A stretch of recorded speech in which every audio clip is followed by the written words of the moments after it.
السلام عليكم ورحمة الله وبركاته. ازيكم يا حبايبي؟ يا رب تكونوا في احسن صحة وفي احسن حال. النهاردة ان شاء الله بإذن الله نفتح قراءة برج الجوزاء، وان شاء الله بإذن الله خير للجوزاء. قبل ما ندخل في القراءة حابة انبه عليكم لا يعلم الغيب الا الله سبحانه وتعالى. الفيديو مسجل ولكن الطاقة جديدة. النهاردة الاثنين 18 ديسمبر 2023. بتمنى منكم ما تنسوش اللايك، كل الأول مرة تشوف القناة يشترك في القناة ويفعل كلمة الكل عشان يوصلك كل جديد مننا.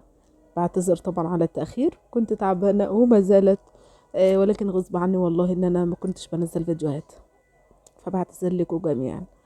يلا نسمع ونصلي على رسول الله عليه افضل الصلاة والسلام ونفتح القراءة.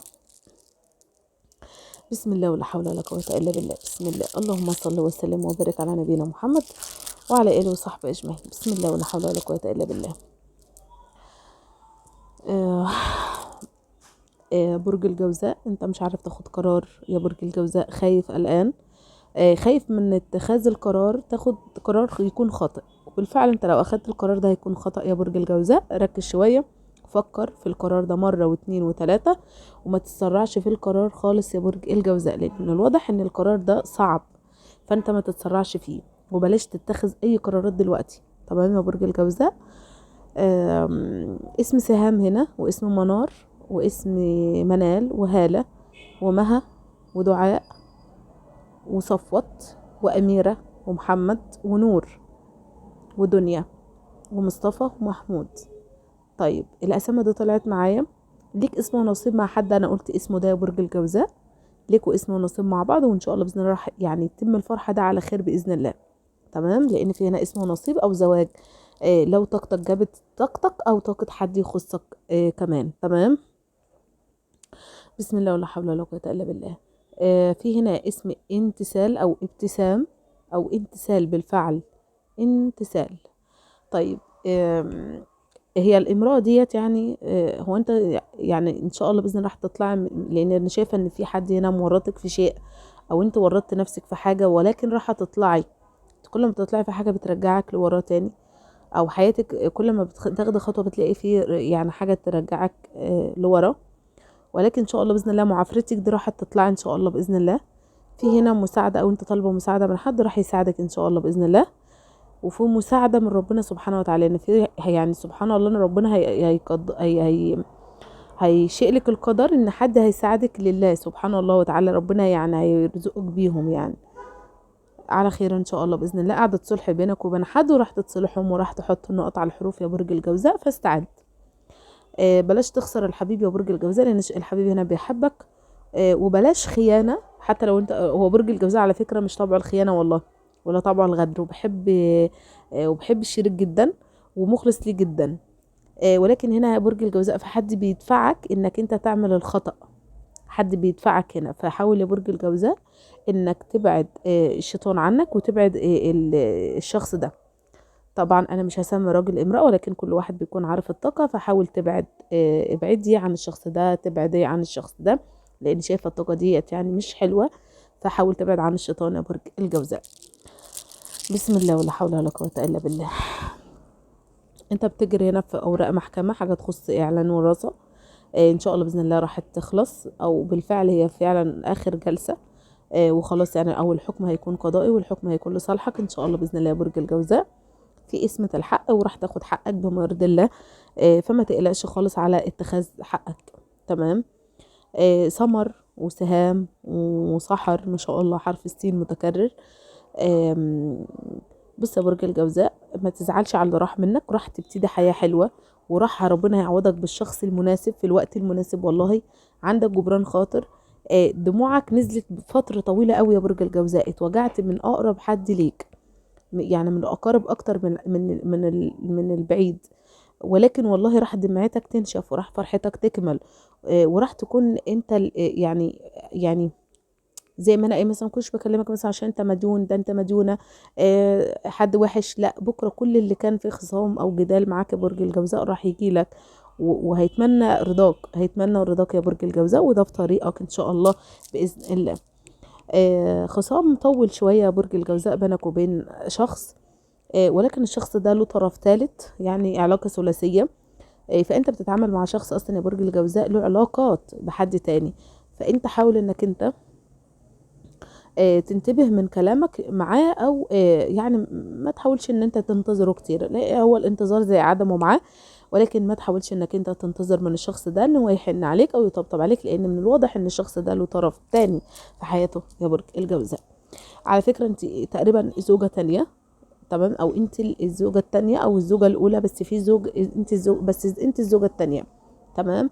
ولكن انت حزينة ومش مرتاحة وحاسة ان انت اتسرعت في اخذ القرار، ومن الواضح انك انت بتغيري، يعني انت غيرانة على الشخص اللي معاكي، ولكن الغيرة دي مسببة لك ضغط نفسي او ضغط عصبي، وانت مش عارفة تتحرري او مش عارفة تاخدي راحتك، مش مرتاحة.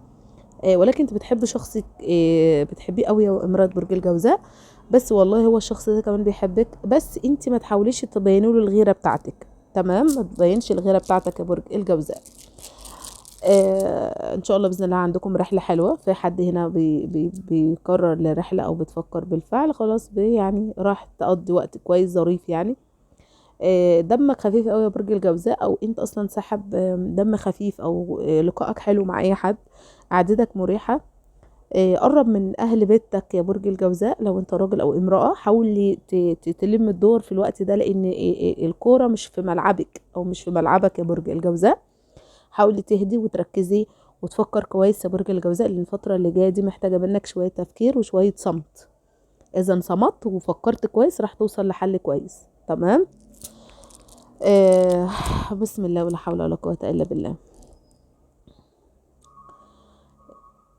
لو لكم بنات بنوته او كده، احذروا يعني خليكوا عنكم عليها او الفتره دي، او لو مخطوبه، او لو لها حد بتقولك يا ماما، او عبرت لك عن الحب طرف شخص، يعني انا بقول لو عبرت لك، يعني لان او ممكن تكون دي خطوبه، يعني خليكي حريصه على القعده معاهم، ما تديلهمش وقت متاح كتير، لان من الواضح ان الامور بتوصل لاكبر من مراحل مش كويسه، مش حابه ان انا اتكلم فيها، ولكن يعني خليكم زي ما بقول عقلي في وسط راسي.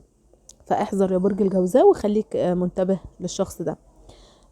بص يا برج الجوزاء، من واضح انك خايف وقلبك مقبوض بقالك فتره، وحاسس برعب فظيع. من خاف سلم يا برج الجوزاء، وكل ما تخاف كل ما هتفكر، كل ما هتاخد قرار كويس. والخوف ده بيكون شيء مش من القلق، انت خايف تاخد قرارات، فلما يكون خايف تاخد قرار كده مش هتتسرع في اخذ القرار، تمام. فهتفكر كويس، وعايزاك تفكر مره واثنين وثلاثه وعشرين ومليون، تمام. فكر على قد ما تقدر يا برج الجوزاء، لان القرار من الواضح ان هو مش سهل عليك انك تاخد قرار، تمام. بسم الله ولا حول ولا قوه الا بالله. الانفصال، لو انت امراه بتفكري في الانفصال او انت راجل، الانفصال مش هيكون لصالحكم اولا، لان انتوا تقريبا هتنفصلي في زوج تاني، في امور ملخبطه معاكم شويه برج الجوزاء. انتبهي يا امراه برج الجوزاء، تمام. اكيد مش هعرف اوضح معاكم اكتر من كده، اكيد انت فهمتي عن الطاقه. طيب، الشمس بتبدا تطلع يا برج الجوزاء، راح والله العظيم حياتك هتنور ان شاء الله باذن الله. في حد هنا في الحلم اللي انتوا حلمتوا بحلم الحذاء، واللي حلم الحلم ده يقول لي في الكومنتات. حلمتوا ان انت لبست حذاء على مقاسك بالظبط، وكان شكله جميل قوي وكنت معجبه بيه، تمام. بالفعل آه هو مش بشبهه بالرجال والله، بس في يعني احلام بتتأول بخير او بشر. واللي حلم بشجره الجماز، عارفين انتوا الجماز اللي هو مشابه لشجره التين، تمام. لو حلمتوا بالاحلام دي تاكدوا ان انتوا داخلين على حياه حلوه، او حياه مقبله على السعاده، او الشخص المناسب هيدخل حياتكم يا برج الجوزاء، بس يا ريتكم تكسبوه، ما تخسروهوش بعصبيتكم، تمام. فكوا كده عند برج الجوزاء، فكوا كده. وعلى فكره هتقعوا في شخص ذو مقام، وحد هيكون غني زي ما بنقول، او ساري، ساري كده ما شاء الله، وهيكون حد هنا هيحقق لك امنياتك يا برج الجوزاء. وفي شخص عاوز يتقدم، والشخص ده على فكرة غني، يعني هو معاه فلوس كتير، بس ما تحاولش ان هو يشترك بفلوسه او يغريك بفلوسه يا برج الجوزاء، لان واضح ان في حد هنا بيغريك بفلوسه. فحاول انك انت تقول ستوب، ومش ان هو ده الشخص اللي يشترك بفلوسه، تمام. حياة بتبتدوها مع بعض، ولكن بدأ في زي ايه، والعياذ بالله يا رب، اعوذ بالله مش ترجم، زي حتة النحس كده، بس ده سببها حد عين قوية دخلت عليكم يا برج الجوزاء، جابت لكم النحس. في شخص هنا او شخصة كانت سبب النحس ده على برج الجوزاء والله. وعتبة مش حلوة، لو تقدر تغير المكان اللي انت استأجرته، او شقة او مكان او شخصة انت تعرفها، اقطع علاقتك بقى يا برج الجوزاء، لان من الواضح ان كنتوا جنب حد عينه مش قويه بالحسد، او عينه سبحان الله فيها شعاع كده سبحان الله. فانت محسود من حد هنا يا برج الجوزاء، الله اكبر عليه. بلاش ترش ملح في المكان يا برج الجوزاء. ولع بالورق الغار ساعة صلاة العصر، بعد الصلاة يعني. والرماد اللي هيطلع ترميه في الشارع تتخلص منه، وترش مية بيتك بمية ورد، وان شاء الله بإذن الله، او مية الزهر، وان شاء الله بإذن الله راحة امورك تهدى وترتاح شوية. تمام. فكر كويس يا برج الجوزاء، تتعاملوا مع شخص طيب وحنين، بلاش تخسروه يا برج الجوزاء.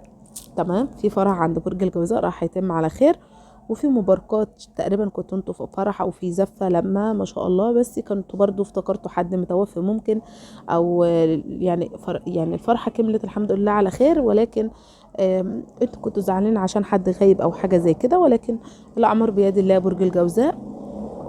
في هنا شخصة او شخص زعلان على حد معاق ليه، والله الشخص ده ان شاء الله يعني معلش، يعني انا شايفه ان انتوا زعلانين على الشخص ده، وده يعني ده قضاء ربنا، يعني ده قضاء ربنا، يعني ارضى بقضاء ربنا عليك يا برج الجوزاء. والحمل التقيل اللي عليك ده راح يخف والله ان شاء الله باذن الله يا برج الجوزاء. مصاريف زادت شويه، ولكن ان شاء الله راح تتستر معاك، راحت هتتستر. في هنا حد ادوات كهربائيه، حاجات بتتكسر مش عارف ايه، ولكن كل دي العين اللي قلت لكم بدات حتى اللمض تفرقع، الدولاب في الدولاب تقع، في زي ما يكون قلبه كده فظيعه فظيعه. حاول بس تتبخر وترش البيت يا برج الجوزاء بميه الورد، وان شاء الله باذن الله راح تتخلص من الطاقه السلبيه والعين القويه اللي دخلت بيتك دي يا برج الجوزاء. ان شاء الله باذن الله راح استعد، انا اللي بقول لك استعد للخطوه الجايه، لان مواجهه ولازم تنهيها، او الكلام ده لازم تنهيها برج الجوزاء بآه او بلأ. ومحتاجه ان انت تقول لا يا برج الجوزاء، طاقتك محتاجه انك تقول لا وترفض العرض ده مهما كان العرض ده، لان العرض ده حتى لو مناسب ليك دلوقتي مش هيبقى مرتاح، مش هتكون مرتاح فيه وانت عايش مع الشخص ده، او حتى لو انت في شغل او عمل. حاول تفكر وصلي صلاة الاستخارة، وان شاء الله بإذن الله راح ربنا يرشدك على الطريق الصح ان شاء الله بإذن الله.